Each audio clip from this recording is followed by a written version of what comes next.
Welcome to the Recruitment Roundtable in Long-Term Care, where our team of savvy recruiters from an executive search firm spills the beans on the ins and outs of hiring in long-term care.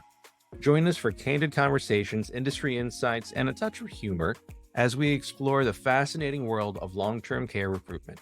Get ready for real talk, practical advice, and a few laughs along the way. We are three recruiters from Full Spectrum Search Group, an executive search firm highly niched in the long-term care recruiting space. Welcome back to another episode of Recruitment Roundtable in Long-Term Care, and we are your hosts, Katie Churchill, Gaston Wilder, and Josh Moore. So today our episode is titled, Why Did You Leave Me? All right. And so what we're going to do is who made that title, by the way? Who created that title? The comedian. That was me, but it was a team effort. Team effort. You said it. We went with it. All right. It was created by our comedian, Josh Moore.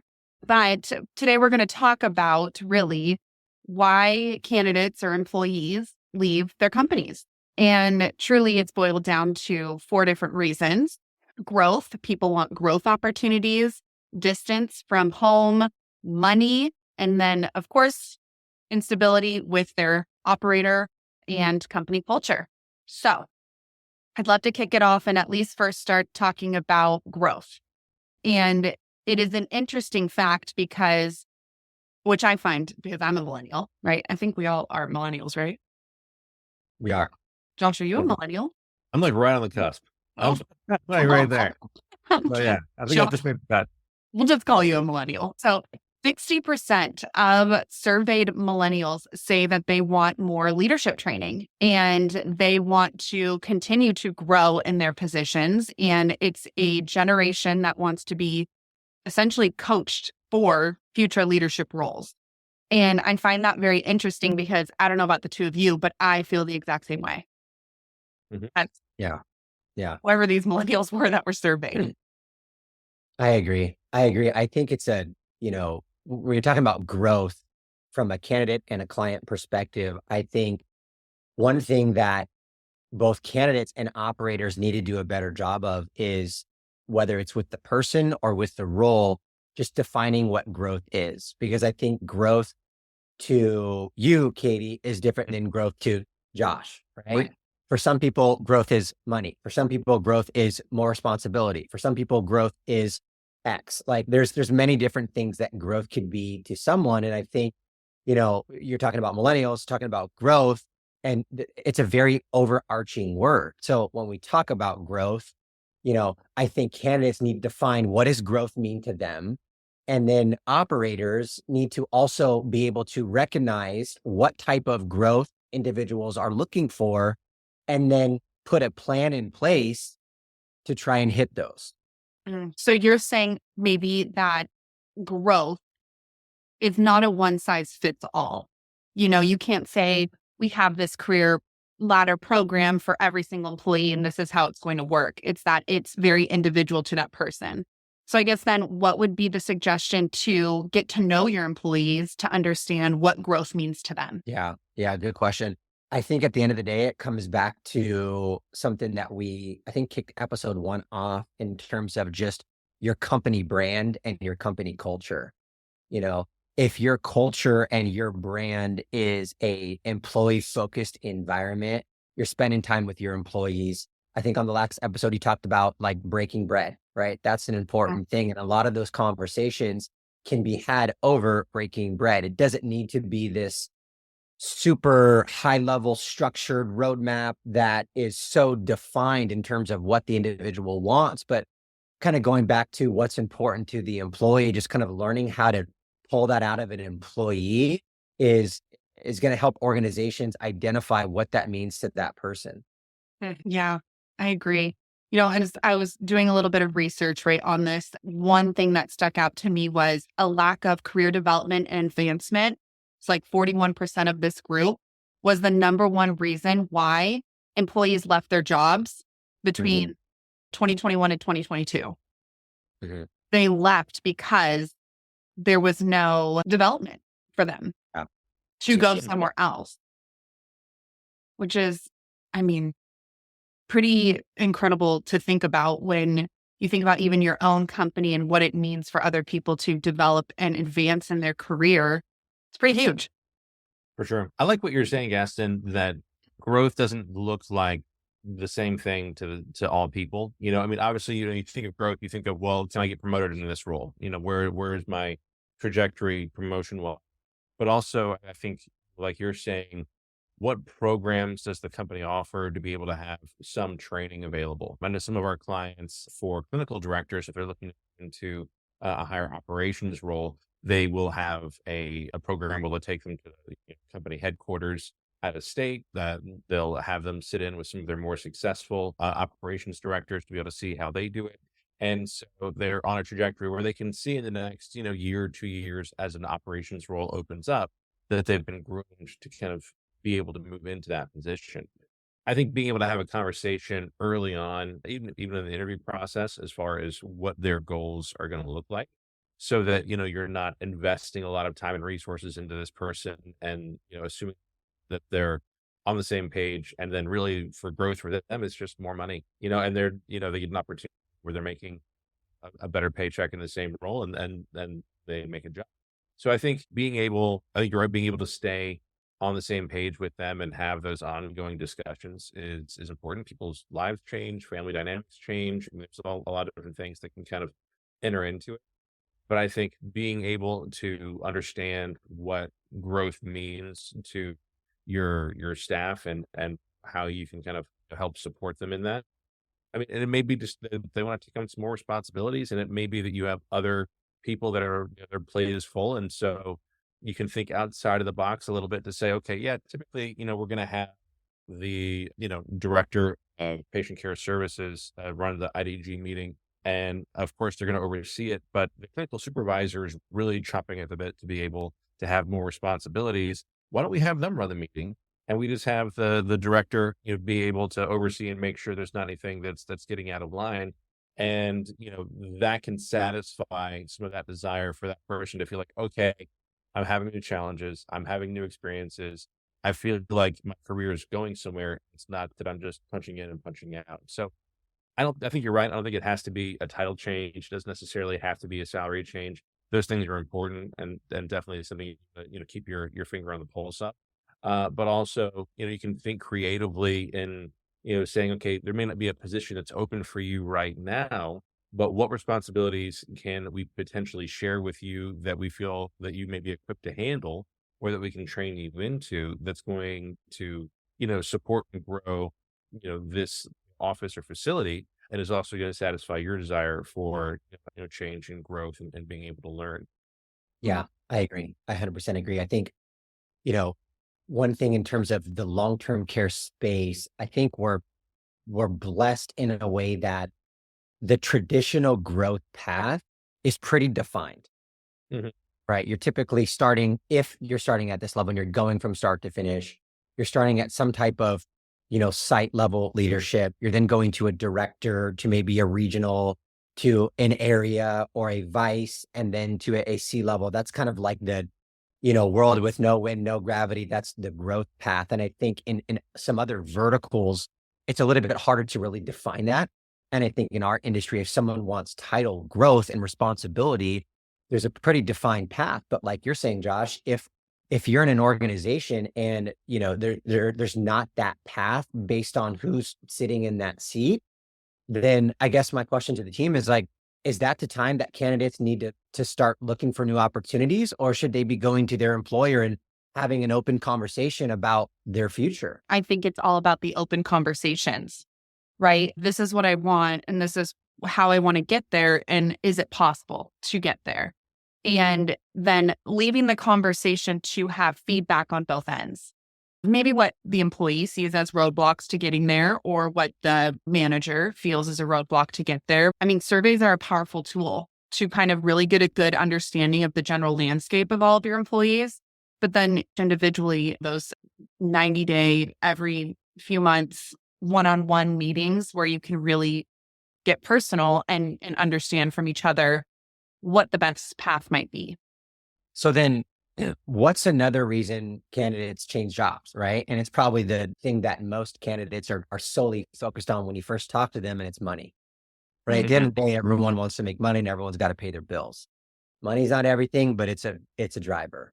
So, Katie, question for you in terms of senior living from a growth perspective, from a compensation perspective, are you seeing a trajectory in increased salaries and increased comp in senior living over the past couple of years? Yeah, I would say definitely, especially after COVID, that haven't caught up inflation. But it was interesting because the number one reason why employees left their jobs, right, was the lack of career development. That was 41% of that group. Then the next reason was compensation, and that was 36% of that group left because of compensation, salary, bonus, and this is not just long-term care specific. This is, nationwide, but I think it's important to note that while we have rebounded from COVID and we're increasing in occupancy, that there is still a somewhat of a salary what's the word I'm thinking of? Discrepancy? Thank you. Get this. There's still a salary discrepancy. I think a lot about sales too. Bonus plans are trying to stay competitive, and even salaries in there for sales directors, they're trying to stay competitive and at least somewhat in line. So it's not too much of the competitor's offering 130 plus a bonus plan for a sales director. It's just not happening as much anymore. And I also say it depends upon where you live, right? Cost of living definitely has an impact in our salaries. It's crazy post-COVID how much the landscape has changed for clinical pay ranges as well. I mean, you saw during the pandemic, all of these vaccine clinics open that were being funded by the government, where nurses were being paid exorbitant money to be able to go in and work these vaccine clinics. And then you also saw a big need in the acute care setting. And so acute care facilities that were typically harder to have access to for nurses that didn't have that experience were a lot more accessible, and the pay ranges for higher acuity is just going to be higher. So then long-term care that is going to be, lower acuity or post-acute, you've got this vacuum that's been created by all these nurses that have left. And so the roles that need to be filled first and foremost are, for home health and hospice, I can definitely speak to, are the clinicians in the field. So you've got these RN case managers where companies are now having to just push as much money as they can to make sure they've got someone to go see these patients once they get admitted. But the problem is that the focus on that pay increase has left a huge gap in the leadership. And so now you've got RN case managers in the Bay Area, for instance, which is, very expensive area, very, a high cost of living. You've got RN case managers that are making 170, and you've got their director that's making 150, and so the person managing them has a substantial cut in pay to be able to have a whole lot more responsibility and to have their license hang with the state and to be available 24/7. And so a lot of the nurses that we're talking to are like, yeah, why am I going to want to be a director of patient care services? Why am I going to want to be a clinical supervisor? The problem is with that, it's kind of like golden handcuffs, though. I mean, if you want to be an RN case manager your whole life, then, and there's some nurses that's totally that's what they want to do, and you can get paid well right now to do that. Obviously, and that's a whole other topic. There's been a huge shift in as far as how agencies are getting reimbursed for Medicare and changes to CMS guidelines. And there's talk of obviously progressive changes. And some people feel like it's going to get worse. Some people feel like it's going to get better. But there has to be, I think, some evening out that we are going to need to see, or a shift in how we're structuring these offices. Because, I mean, you're already seeing the staff in a lot of these offices are a lot smaller because they're just having to pay for the clinicians to be able to see patients, because that is where they're being able to bill for reimbursement. But, having somebody that is a full-time, intake and scheduler, admission nurse to be able to do all these things, more and more people are having to, wear more hats. I think with more responsibility and with the shift in the landscape of who is getting paid more, that is what's, I think, kind of creating a lot of people that are looking to say, okay, I need to be getting, better pay. So what else is out there? I'm a patient care services with this many years experience. I should be getting paid more than I am. So, what's interesting based on what Josh said is, really these operators are going to have to pay more because, especially in skilled nursing, there was a mass exodus. And a couple interesting facts are, while the employment level of most healthcare sectors rebounded to pre-COVID levels in 2021, SNF experienced the greatest decline, almost 14% compared to Wow. 2019. So what's interesting is that it was the second largest employment decline compared to really any other vertical of healthcare other than dentistry. I don't know too many dentists, but I do know not everyone who's a dentist loves what they do. But what was Do you know a interesting is that dentist? I do know a couple of dentists. But what's interesting is that despite that massive, employment decrease, wages for skilled nursing increased almost 10%. So I Wow. think part of the issue is that you have a max exodus, and it's like, well, how do you keep and retain people? Well, you got to pay them more, right? And because of Well, that what was that? I was going to say, we'll pay them more, but also retain them better, Yes. right? Yeah. I feel like one thing I think that we can't like, jump over the hurdle is distance, probably. That's one thing as operators can't really, what are they going to do? Pick up the house and move it closer to the building? Money, growth, and employee retention falls right under how we're going to retain them, like how we're going to keep them Sure. happy. And then, I think the next thing that we want to talk about is what you just mentioned is distance. But before we go to that topic, in terms of money, I think something that we're seeing, and Katie, you could probably talk about this a little bit more than really anyone else on this call, is from an executive leadership perspective, especially in skilled nursing, you've got half of the operators that run a very autonomous CEO, facility driven, aggressive NOI type of environment. Not a 1099 eat what you kill, but run the business like a business. And then if there's profit, right, your money's being made in profit. And then there's the other side of the coin where there's a little bit more red tape, there's a little bit less autonomy, and it's more of a structured bonus plan. It's a little bit less really eat what you kill, and it's a little bit more structured. We see that in skilled nursing.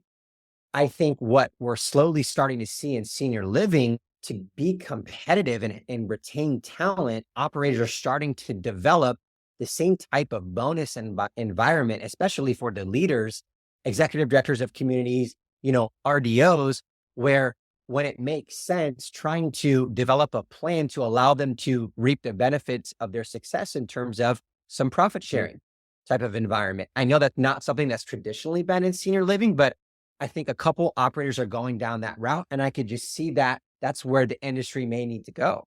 Yeah. I follow obviously Argentum, right? And there was a summary that they sent out in 2023 about employment trends across all three, verticals: senior living, skilled nursing, home health, and hospice. And what is so wildly interesting to me is that for senior living, from now until 2040, there will be a 32.9% increase of jobs. That is over 1.18 million by 2040. And we will need to fill more than 3 million openings between 2021 and 2040. Wow. That feels wild. And that's just senior living. So then where are these people coming from? I mean, by 2040, maybe we could clone people. I don't know. Oh, yeah. We'll see. Interesting thing is, I know in the nursing home administrators that I've talked to, I know that the ones that have a profit sharing model are a lot harder to recruit because they have dialed in their facility to a point where they just, you can't match that pay of what they're currently getting. Yeah. You don't see that in home health and hospice. And Or I don't know that no. or in senior living. And I think the problem with that is that the operations people aren't as dialed in on what they need to do to have a profitable office or location, And so even right now, I'm working on a regional director position where they're really looking for somebody that's an operations specialist. Where do you want your gross margins to be? Where do you want your operation expenses to be? How can you increase your productivity and being able to really speak to KPIs that'll be important for success.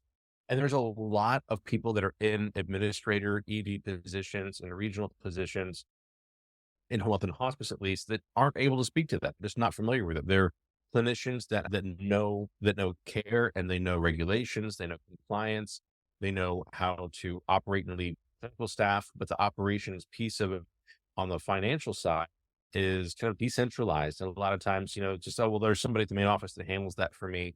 And that's not going to make for the most successful office that you can have. And I think if you're starting to incentivize leadership in the being able to have profit sharing so that as their offices are more profitable, then you're going to see, a huge incentive for people both to be able to want to have those positions as, operations leaders for site level directors, facility directors for skilled nursing facilities, for senior living and for home health and hospice, that you're going to see an incentive of people that are, okay, I'm, okay, leaving my cushier position where I'm in the field making 170 and moving into a position that's got earning potential if I know how to really dial in on the operations. But this is not an opportunity that's there right now. Now the standard is, you've got KPIs that will have a bonus up to 20% of your base salary, which is great. But at the same time, I don't know that it's motivating somebody that is going to be making essentially the same money if they're bonusing, and they're making them in the field, they don't have responsibility, Yeah. I'm just hearing stay competitive with what's in your market on like compensation and bonus opportunity, profit sharing. There's only obviously so much operators can do to stay competitive with those things, depending upon how big they are, right? Yeah. But Josh, what I found so interesting is that actually home health is going to need far more jobs than any other vertical. Yeah. It'll be 4.4 million job openings by 2040. That's crazy, right? You're going to be in business for a long time, my friend. Right. So then in order to stay competitive, I know like they do it probably more in senior living versus any other vertical, is they kind of do secret shopping. Let's say you're a sales director you're an ED or you're a sales director and you're trying to find out like, what's the market rate? How am I priced in the community? How are competitors priced? They'll go and they'll do some secret shopping, right? To figure out what some of that price structure looks like. Is there anything that we're seeing that clients are doing with that concept of trying to price shop local salaries in the market? Are they talking to recruiters, or how are they coming up with that info? I would think probably recruiters, and then also just senior living, like the social part of it, just talking to one another. Leaders, I feel like leaders in long-term care lean on each other a lot from other operators. And they talk about things. What are you doing differently? I mean, that's part of, the beautiful thing about these conferences and going and meeting with other leaders to see how you can grow and develop your own company and your own leadership style and things like that. And so I think a little bit of it is, yes, recruiters, then also each other. And I mean, secret shopping. And also, some states have to have the salary on the ads. So you kind of can get a good idea by just going on good old Google. Got it. The harder one, though, would be the monthly bonus or quarterly or annually bonus plans. Like that would be a little bit harder too. Yeah. Yeah. Okay. So then why else do people make moves? Distance, right? Yes. And right now, I'm thinking about one of our recruiters working with a candidate, and the position that we have interviewing for is a little bit further away. Great opportunity, but a little bit further away. And the conversation the recruiter and I had was, well, how many buildings does this person pass to get to our opportunity, right? And you think about senior living, skilled nursing, home health and hospice, there are offices everywhere. I mean, I could throw a rock out my window and hit 5 different communities, right? You must have a good arm. Yeah. But yeah, baseball arm. But so I think that for a lot of candidates, the distance plays a factor into where they're going to be going next, right? If they're having to pass a bunch of different communities to get to your opportunity, or it adds on maybe 5-10 minutes of their commute time. But I think how we can combat distance is again with pay, and then also with growth opportunities and employee engagement. And so there are ways to combat distance, but it does need to be at top of mind during the interview process of, I know this is a little bit further from you. How do you feel about this commute? Just like we do after we talk to our candidates and debrief. How did that drive feel? Was it good? All of that. The thing that comes up for me daily with candidate conversations is, do you have any hybrid remote roles? I mean, after COVID, everything that could, go remote did, and people had a taste of it. They're like, that's what I want. And as recruiters, I don't get a whole lot of hybrid and remote roles because those are just snatched up so fast. Those are used for retention more so. And I think companies that can start to look at how can we creatively do this are going to have such a wider talent pool.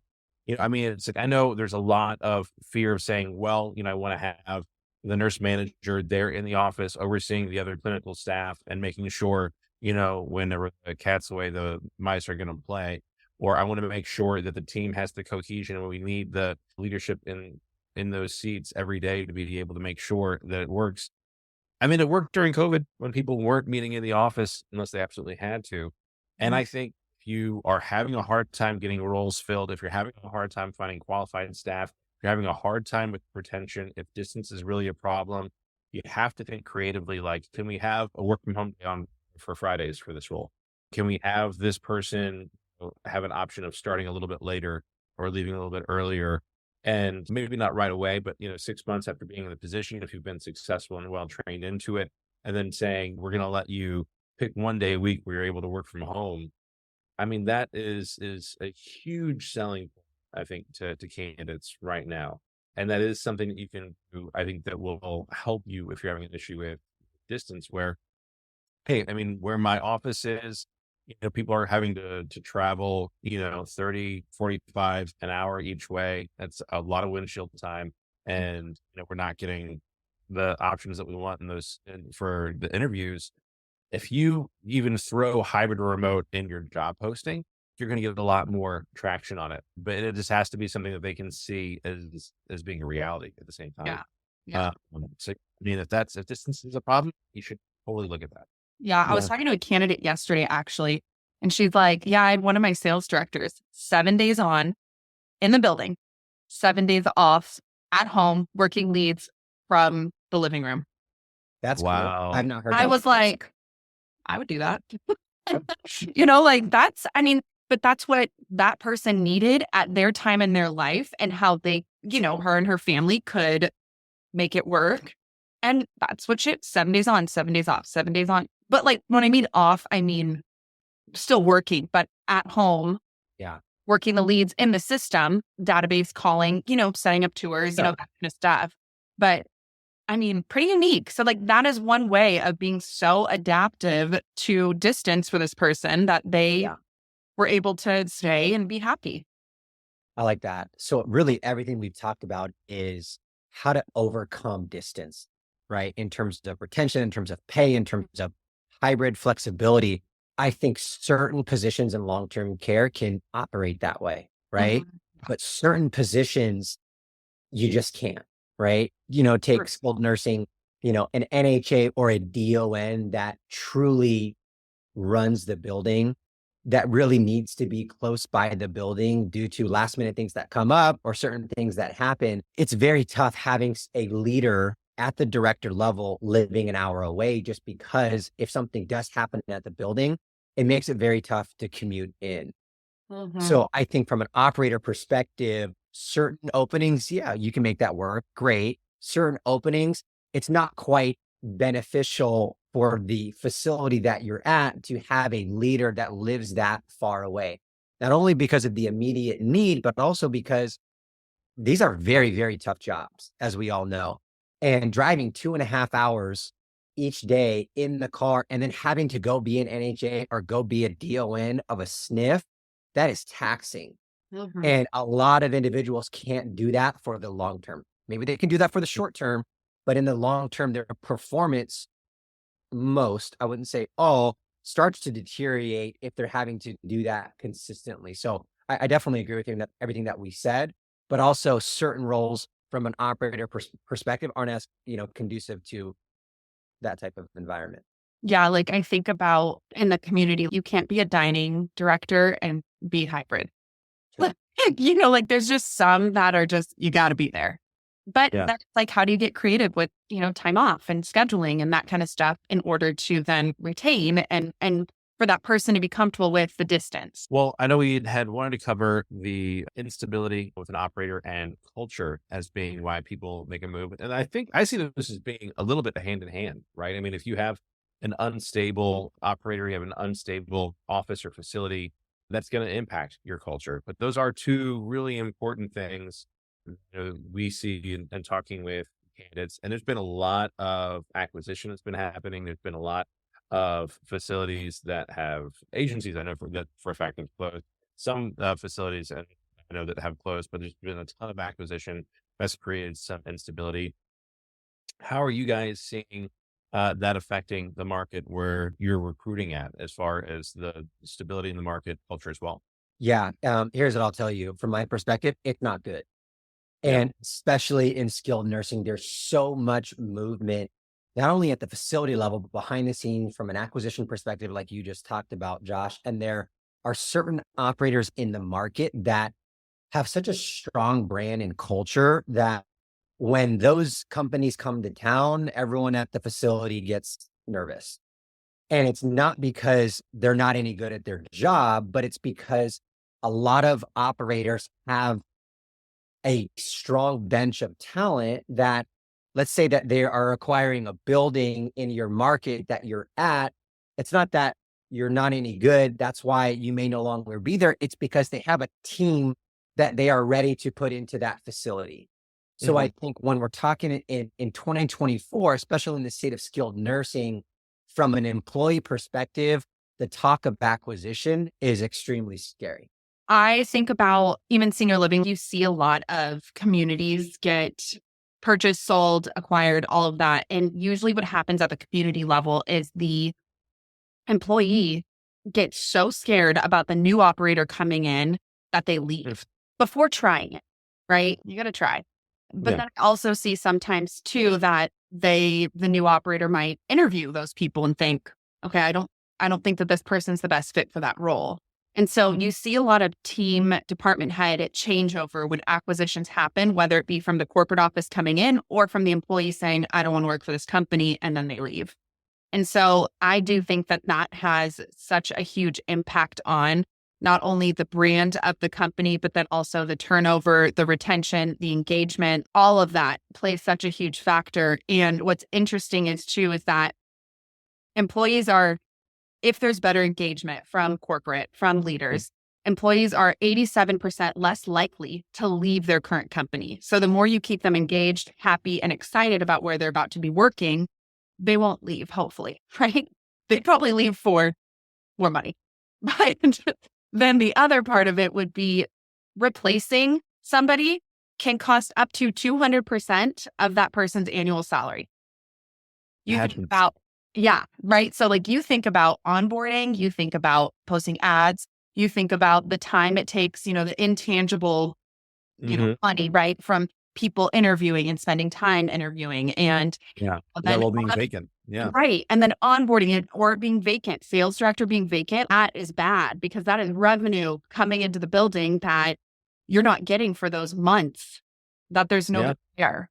And so it is always very interesting to know these facts about hiring, because if there is somebody that you need to replace, like go quickly, call a recruiter.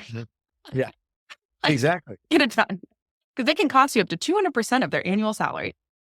Fact. That's the thing is that's difficult. Where I'll know of operators that have leadership positions that have been vacant for a few months, and they're like, "No, we're fine. We don't, go with an outside vendor to try to get the role filled." And it's like, understandably, I understand, paying a recruiter fee can be a little bit of sticker shock, but I don't think you understand how much this role is costing you on a daily basis of being vacant.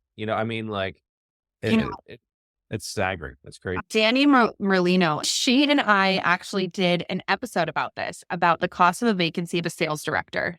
And so we'll plug that in here. It is very interesting to hear how much it actually costs an operator to have a position open. Average move-ins 3 to 5. So let's just call it 3 move-ins a month. And average rent is about $5,000. Okay. So if you don't have a sales director, that's negative $15K from additional move-ins each month that you don't have one. So you go 90 days, that's $45,000. Then using a recruiter to just quickly fill it within 32 days, you're saving money. Like, it is a deal. It is a deal. But, Sure. and that's something that I understand. Sometimes using search firms can be like the necessary evil in a way, but also staying ahead of the recruiting process, even internally on these vacancies. I mean, you need to do it. You have to have a plan, a strategy, at least in play. So, For sure. I think, like you were saying, the importance of an engagement from leadership. I think that's a big part of company culture. I think, staff feeling like they're seen and heard and valued with the check-ins, I mean, it doesn't have to be obviously on a weekly basis. I mean, it's like some of these people just once a quarter, if you were to check in with your team and just to be able to give them a platform to be able to speak and to be able to discuss what's going on, or even to say, hey, look, I know things are really difficult right now. I really appreciate the work you're putting in. I really appreciate, the time and the effort. And I understand it's really taxing. And I would really like you just to be hanging there with us as we're, riding the ship. I yeah. think that conversation with your staff can go such a long way because often that's, whenever we call somebody and seeing if they're open to a position, that's a conversation that didn't happen and that they don't see coming. And, if they're sensing instability and, there's people are a lot more likely to make a move or make a change in those environments. And if they were able just to have that conversation with the leadership, I mean, just occasionally or as things are getting kind of turbulent, I think that would help just a tremendous. Yeah, that connection. We all want to be connected, and that word of affirmation, like what you're saying, hang in there, you're doing great. That word of affirmation, just that acknowledgement and that connection that we have to the people we work with. I mean, even if it's not a direct report, but just hey, how's it going? Like, I heard this, do you need anything? And that just makes employees or people feel more connected to where they work. And then it also empowers their why they do what they do and why they love working for their current company and why they won't go and look for a new one. For sure. It's ironic that people that move more make more money doing the same job because they get an increase with each move, right?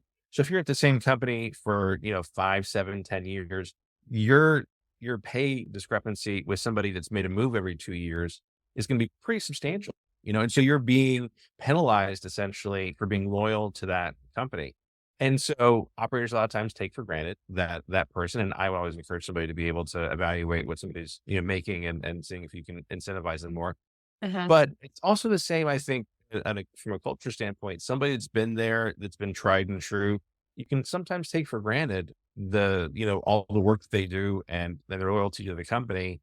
And, it's kind of like, you still have to date your spouse, it's like, Yeah. it's one of those things where it's like, you really can't take your people for granted, True. especially ones that have, really put the work in, the ones that have been loyal to the company and just making sure that they're seen and appreciated. I mean, it's huge. Yeah, I agree completely. Okay. Well, today was such a great conversation and definitely so interesting to talk about why candidates make a move in long-term care. And again, growth, distance, money, instability with their operator or employer, company culture. And so thank you for listening to Why Did You Leave Me from Recruitment Roundtable. And we hope you have an awesome rest of your day. Thanks a lot. Take care. All right. Oh, wait. And if we call, You should probably pick up. you should probably answer.